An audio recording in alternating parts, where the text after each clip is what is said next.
So with this being the 12th episode of my Monster Hunter World Iceborne mix-set series, I wanted to make this one more like a season finale, if you will. At least for now, as I wait for some new monsters to drop, and for me to do a few more testing. I'll be back for a season 2 of this series with a new aesthetic and a new visual style, possibly a revamp to the format since I mostly copied this over from my last Monster Hunter World mix-set series.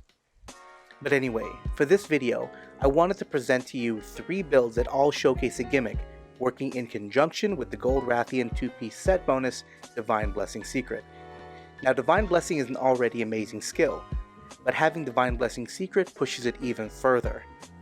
I'm going to have for you a raw sword and shield build, a poisonous charge blade build, and a water hammer build, each showcasing a gimmick with this damn near broken set bonus. Here's how this video is going to work. I'm going to run you through building each one, and then I'm going to touch on how to hunt with them. I'm going to include timestamps in the description box down below, just in case only 1 or 2 of these builds are of interest to you. So, let's get to building. The first build is called the Gluttonous Divine. It's a raw damage SNS build featuring 2 of Iceborne's more blatant OP set bonuses, Free Meal Secret with the Divine Blessing Secret. To build this one, we have the Royal Nova Sword as your weapon. The head, arms, and legs all come from Brute Tigrex's beta armor, with the Gold Rathian beta armor in the chest and waist. Tossing the Handicraft charm into the charm slot rounds out the equipment you'll be wearing here.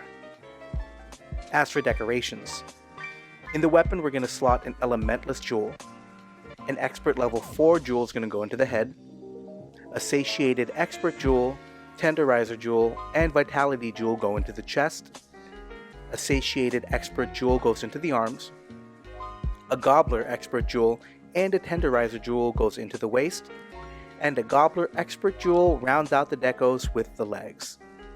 All in all, this gives us Critical Eye 6, Divine Blessing 5, Attack Boost 4, Handicraft 4, Health Boost 3, Weakness Exploit 3, Free Meal 3, Agitator 2, with Speed Eating 2 and Non-Elemental Boost.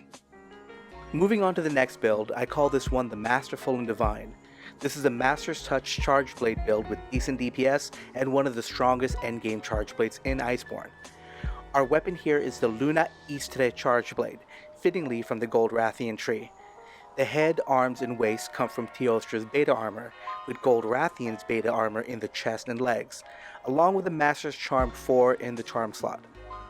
On the deco front, we're going to be running 2 critical decos in the weapon, an Enhancer Protection deco in the head. The chest gets a Charge of Vitality, Critical, and Protection Jewel. A Charge of Vitality Jewel and Enhancer Jewel goes into the arms. In the waist, we get an Iron Wall Expert Jewel, a Magazine Jewel, and a Protection Jewel. Finally, the legs get a Charger Vitality Jewel. What this gives us is Critical Eye 7, Divine Blessing 5, Health Boost 3, Critical Boost 3, Weakness Exploit 3, Focus 3, Blast Attack 2, essentially a throwaway, Power Prolonger 2, Heat Guard 1, Latent Power 1, Capacity Boost 1, and Guard 1. Now on to our final build for the season finale. This is a build I made solely around justifying that unapologetically anime red scarf. You know the one. And since it had resentment on it, I figured why not go all the way in, yeah? So I call this build the Resentful Divine. It's a water hammer build that thrives off the resentment skill. The weapon is going to be the Space Lord Super 8 hammer, with, of course, the steel dragon cloth on the head.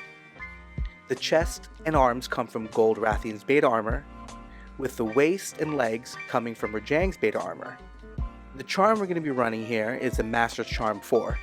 Also, I do need to note that this build requires you to augment the weapon for at least 1 point of affinity.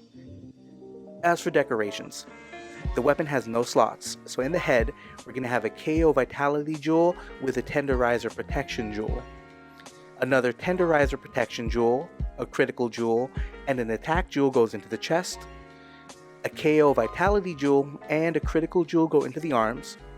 The waist gets a KO Vitality Jewel and an Expert Jewel. and the legs get an expert level 4 jewel with a protection jewel. What this gives us is Critical Eye 7, Resentment 5, Divine Blessing 5, Health Boost 3, Weakness Exploit 3, Slugger 3, Attack Boost 2, and Critical Boost 2. Along with Goldie's set bonus, Rajang's 2-piece bonus also gives us Mind's Eye, which ensures it will never bounce even as the sharpness drops. Alright, let's get into how these builds are going to work for you. First off, with the Gluttonous Divine, this build thrives on taking advantage of both Divine Blessing and Free Meal. I love using Free Meal Secret because boosting the Free Meal skill to 3 ensures that we rarely even have to use our consumable food or drink items. This gives potions, mega potions, antidotes, even coveted items like max and ancient potions a little more leeway, giving you a 75% chance not to be consumed. This works in conjunction with Divine Blessing 5 by acting as a safety net for when Divine Blessing doesn't proc. Much like many of my other builds, the staples are present here. High crit supplemented with Attack Boost 4 and Non-Elemental Boost. Weakness Exploit 3 ensures that we hit 80% affinity on weak spots, with softened weak spots hitting that sweet 100. Speed Eating level 2 helps with the Free Meal Secret, allowing you to consume these items a bit faster, and it's a godsend for some of the slower items like potions and antidotes. This SNS build is strong, versatile, and incredibly comfortable. If you find yourself burning through items, this might be the build for you. The Masterful Divine takes the Master's Touch set bonus with arguably one of the strongest non-sappy charge blades in the game. And while I'm not a really big fan of poison as a status ailment, I love the Gold Wrath charge blade so much because of its high raw damage. Now, when you couple this with poison, it makes for a deadly combination. At its core, this build is a fairly straightforward Master's Touch charge blade build, with Divine Blessing allowing you the luxury to play a bit more aggressively. The bread and butter skills are here. You have Focus 3, Crit Boost 3, Capacity Boost, Guard 1, and with skills like Power Prolonger and a point of latent power giving you a little bit more bang for your buck. You're going to be hitting that 100% affinity if you're going to be hitting softened weak spots, so it's fairly straightforward. Now the big takeaway with this build is how much damage you can throw out and how much sharpness you can preserve. You'll never dip below white sharpness if you play cleanly. But even if you don't play super clean, I doubt you'll have to sharpen that often at all, if ever. Finally, we're on to Resentment and Divine, the build I made solely to justify that cool anime scarf. Resentment is a great skill to run with Divine Blessing. Resentment boosts your attack power up by 25 every time you have recoverable health. This gives you more bang for your buck than running 7 points of attack boost, effectively bolstering your attack power whenever you get hit. And given how aggressive you can play with Divine Blessing, you will spend a decent chunk of your time nursing red recoverable health. Like many optimized builds, this build runs high affinity with 2 points in critical boost, giving you serious sweet damage numbers. Slugger 3 ensures that you will be KOing monsters more frequently, something that always feels so satisfying when you use Hammer. Skills like Health Boost 3 and Mind's Eye from the Rajang set bonus make up additional comfort, giving you a little bit of wiggle room when you go hunting. Now, I found that when I had the safety net of Divine Blessing, I was a bit more brazen running this build, going for attacks that were generally not the safest option, but ended up with some decent results. And there we have it. That about covers this video showcasing 3 different ways to incorporate Divine Blessing Secret into 3 different builds. I hope you enjoyed this video and my series so far. Please feel free to check the backlog of builds, maybe you can get some ideas or some inspiration, and while this season is ending, I will be back shortly with new builds in the coming months.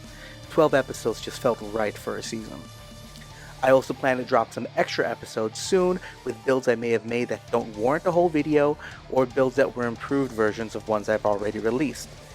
As always, I do need to reiterate that these builds are in no way meant to replace the meta. They're just fun ways to play the game with the skills. Keep it locked for when I come back.